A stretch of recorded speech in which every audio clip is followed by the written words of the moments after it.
Hey there friends, Nibs again. Out here in the garage today, doing a little bit of goofing around, and it's an absolutely nasty, crummy day outside, so we are going to keep it inside. I've been doing a little bit of tinkering out here, a little bit of remodeling. So I'm actually kind of over here shooting a little more kitty corner.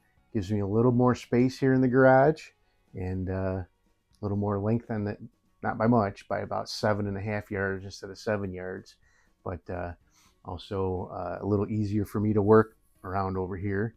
And but I also been doing a little bit of remodeling up over in here, and added a second layer to my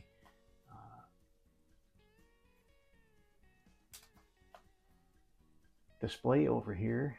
So I've got the display over here on the bench, and I've got the display over here, and I'll stand right here in the middle and shoot. So, but we're going to be taking a look at got a pair of rifles that was sent over to me by Randy, channel member, channel subscriber Randy. They're both very similar to each other. This one is a model 147, which is the 177 version of the gun. And then right here I have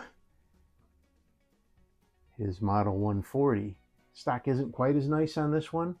Both of these needed a rebuild. This one was in pretty tough shape inside, but I got it working really well. These both are first revision model 140 series, 147, 140. And you can tell that by a few different features. First one being this one has an aluminum breech.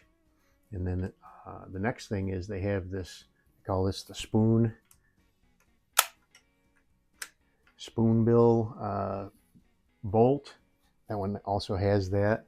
And then up here on the end, this end cap is actually a two-piece with a steel front and then an aluminum chunk in the back that actually holds this roll pin, and they're pinned together. And so that's the first revision. That would be made somewhere in 1955 to 1956. And then I have a revision 2 here. I don't have a revision 3 yet, but I have a revision 2. I've worked on a couple revision 3s, but so the revision 2 now would have a steel on steel front plug. It would have a steel breech, and this, they don't have the spoon bill anymore. Another thing that I've noticed between mine and these two here is the safeties go in the opposite direction. So I don't know if that's just something you can flip around per the owner, but mine is when you push it to the right or to the left, it's on fire. When you push it to the right, it's on safe. And the two that I have from Randy, the first revision ones, are actually the opposite direction. So here's his. So the fire is on this side, and then you push it in for safe, which I don't know why that's like that, but both of these are that way. So, but we're just going to do a little bit of plinking with both of them. Like I said, I did rebuild them both. I think I got one more adjustment to do on the 147. I was playing with it a little bit, and it doesn't seem to be pumping up with quite as much power as this one. And I think I need to do an adjustment on the pump cup rod. So when you open it up, it'll allow more air to get in. So when you push the thing shut, it has air in there to compress. If you pump that one too fast, it doesn't put any air in there. You got to actually pull it out and pause and wait for a little bit of air to be able to sneak in there. But this one is working a lot better. So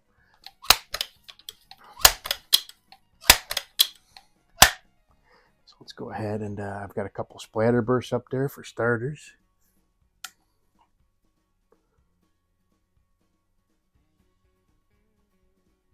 And we're shooting off to the right. This doesn't, it has elevation adjustment, but there's no real way to adjust the windage on this without bending the front sight. So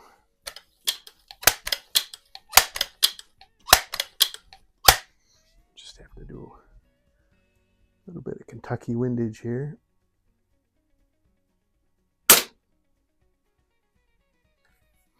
All right, we got that Rojo target. Let's hit that with this guy.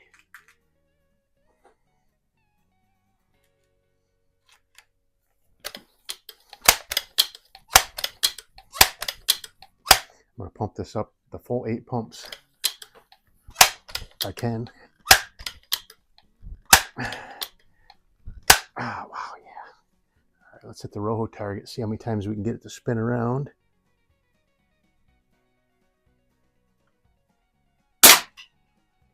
Oh, almost three times. Let me reset that. All right, so let's take a couple shots with the 147. Shooting both of these just with Crosman Premier hollow points. Really pretty standard stuff.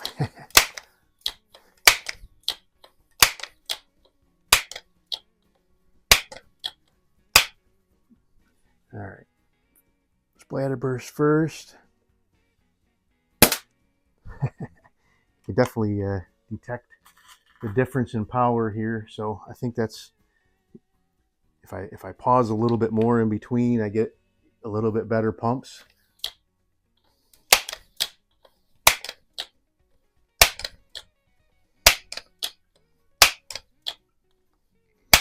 But that is the nuances of antique guns. So let's hit the ram. That was a lot better. A lot better power on that one, hitting with it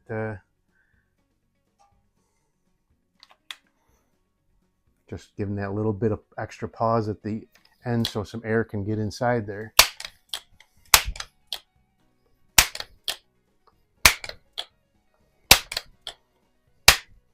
All right, I've got a couple paintballs there. I'm gonna see if we can hit one of those.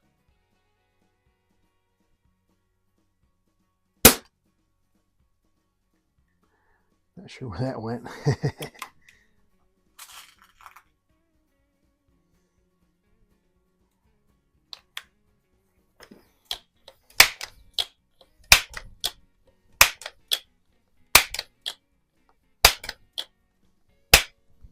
All right, do one more. If I can't hit it with this one, I'm just gonna skip and we'll do stuff we can hit.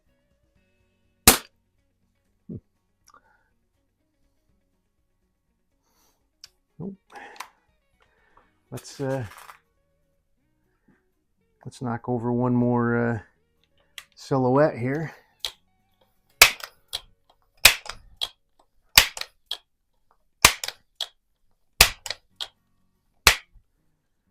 Let's see if I can hit the chicken. There we go. All right. So these, like I said, these guns are first revision. When Crosman came out with these 140s, they also came out with their first version of the model 130, 137. I don't know if they had a 137 in this first revision.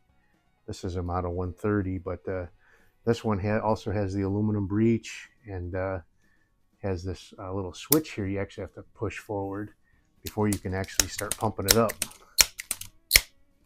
And you can shoot it. But and then in subsequent years, they came out with a 130 that has a steel breech, and you can notice it's quite a bit different. It has just a steel pumping handle there. But let's switch back over to the 140 and see if we can knock over those last two silhouettes.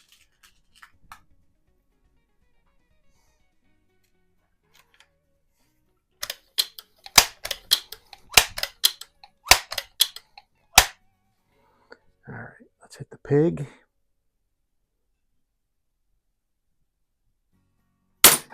No problem.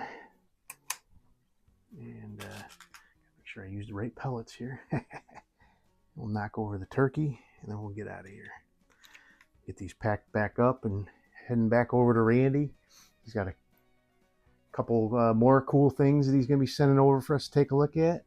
And I don't want to give away too much more than that, but it's going to be pretty epic, I think. All right, let's get the turkey.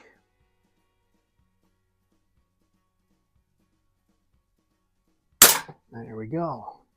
So pretty awesome. First revision, Crosman 140, 147. So that'd be 55 or 56. And then the second revision came out in 56.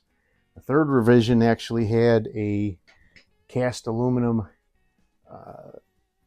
trigger guard, very much like the 1400, very much like so it actually carried over to the Beeman QB series rifles. So if you see one like this with this little flip down safety up here in the QB or anything like that, that is a throwback to I've got another one out here somewhere. Where's it at? What'd I do with it? I know it's here. Oh well, another QB somewhere in here, but that's the third revision trigger guard that would have been on the last production of the 140s and then into the 1400s as well. Then also the model 160, which is a CO2 gun, had those as well. So, but anyway, there you go. Really cool stuff. 140, 147. Heading back to Randy real soon. Hope you guys liked the video. Till next time, have a great day.